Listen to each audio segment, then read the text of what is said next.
Renukaswamy murder ಕೇಸ್ನಲ್ಲಿ ಇನ್ನಿಬ್ಬರಿಗೆ ಜಾಮೀನು ಸಿಗ್ತಾ ಇದೆ, ಜಾಮೀನು ಮಂಜೂರಾಗ್ತಾ ಇದೆ. ರೇಣುಕಾಸ್ವಾಮಿ ಮರ್ಡರ್ ಕೇಸ್ನಲ್ಲಿ A15 ಕಾರ್ತಿಕ್ ಅಲಿಯಾಸ್ ಕಪ್ಪೆ ಹಾಗೂ A17 ನಿಖಿಲ್ ನಾಯಕ್ಗೆ ಜಾಮೀನನ್ನ ಮಂಜೂರು ಮಾಡಲಾಗಿದೆ.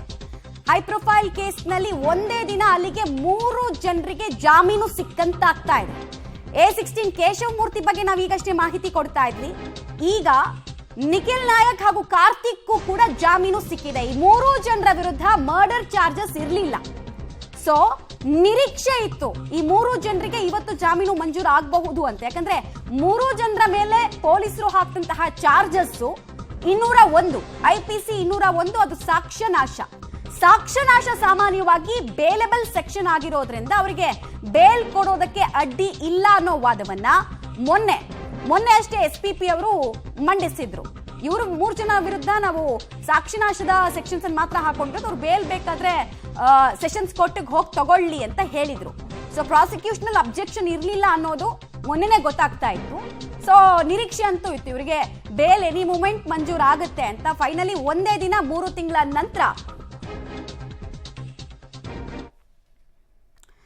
3 ಜನ ಕಾರ್ತಿಕ್ ಅಲಿಯಾಸ್ ಕಪ್ಪೆ, ನಿಖಿಲ್ ನಾಯಕ್ ಮತ್ತು ಕೇಶವ್ ಮೂರ್ತಿ ರೇಣುಕಾಸ್ವಾಮಿಯನ್ನ ಕೊಂದು ಮುಗಿಸಿದ ನಂತರ ಬಾಡಿಗೆ ಕೊಲೆಗಾರರನ್ನ ನೇಮಿಸಲಾಗಿತ್ತು.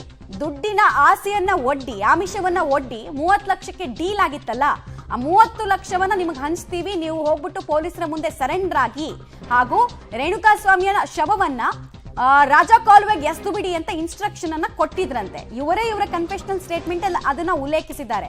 ದರ್ಶನ್ ಇನ್ಸ್ಟ್ರಕ್ಷನ್ ಪ್ರಕಾರ ನಾವು ಹೋಗಿ ಎಸದ್ವಿ ಅಂತ ಹೇಳ್ಬಿಟ್ಟು ಅವ್ರ ಸ್ಟೇಟ್ಮೆಂಟ್ ಅನ್ನು ಕೊಟ್ಟಿದ್ದಾರೆ. 161 CRPC ಪ್ರಕಾರ ಕೊಟ್ಟಿದ್ರು.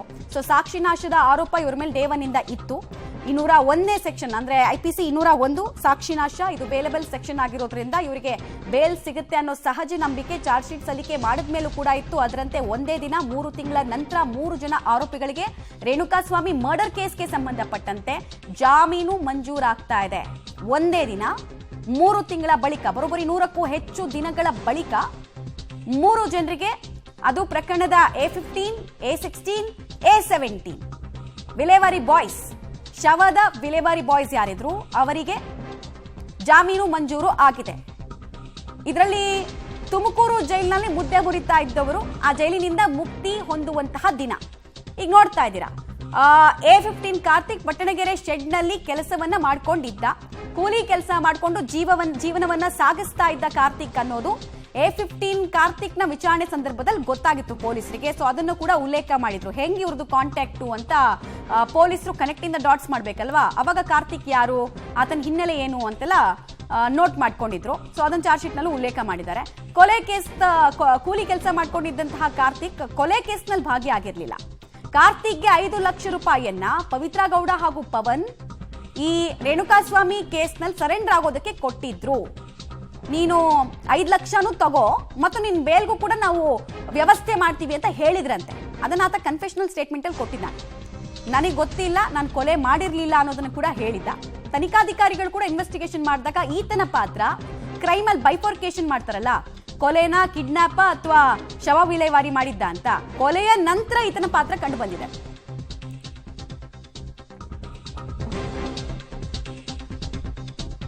ಸ್ವಾಮಿ ಹತ್ಯೆ ಪ್ರಕರಣಕ್ಕೆ ಸಂಬಂಧಪಟ್ಟಂತೆ A16 ಕೇಶವ್ ಮೂರ್ತಿ, ಈ ಪ್ರಕರಣದ ಆರೋಪಿ A16ಗೆ ಈಗ ಹೈಕೋರ್ಟ್ ಜಾಮೀನನ್ನ ಮಂಜೂರು ಮಾಡಿರುವಂತದ್ದು. ಹೈಕೋರ್ಟ್ ನಲ್ಲಿ ವಾದವನ್ನ ಮಂಡನೆ ಮಾಡಿದಂತ, ಅಂದ್ರೆ ಕೇಶವ್ ಮೂರ್ತಿ ಅವರ ಪರವಾಗಿ ವಾದವನ್ನ ಮಂಡನೆ ಮಾಡಿದಂತ ವಕೀಲ ರಂಗನಾಥ್ ರೆಡ್ಡಿ ಅವರು ನಮ್ಮ ಜೊತೆ ಇದ್ದಾರೆ. ಅವ್ರನ್ನ ಕೇಳೋಣ. ಸರಿಯಾಗಿ ಈ ಪ್ರಕರಣದಲ್ಲಿ 17 ಜನ ಆರೋಪಿಗಳಿದ್ದಾರೆ. ಕೇಶವ್ ಮೂರ್ತಿ ಅವರಿಗೆ ಈಗ ಜಾಮೀನು ಮಂಜೂರಾಗಿರುವಂತದ್ದು ಏನ್ ವಿಚಾರಕ್ಕೆ ಮಂಜೂರಾಗಿದೆ ಮತ್ತು ಗ್ರೌಂಡ್ಸ್ ಏನು ವಿಚಾರನ ಹೈಕೋರ್ಟ್ ಮುಂದಿಟ್ಟಿದೆ ಸರ್? ನೋಡಿ, ಪ್ರಮುಖವಾಗಿ ದೋಷಾರೋಪಣಾ ಪಟ್ಟಿಯಲ್ಲಿನ ಕೆಲವೊಂದಷ್ಟು ಅಂಶಗಳಿಗೆ ನಾವು ಮಾನ್ಯ ಗೌರವಾನ್ವಿತ ನ್ಯಾಯಾಧೀಶರನ್ನ ಗಮನವನ್ನ ಸೆಳೆದಿದ್ವಿ.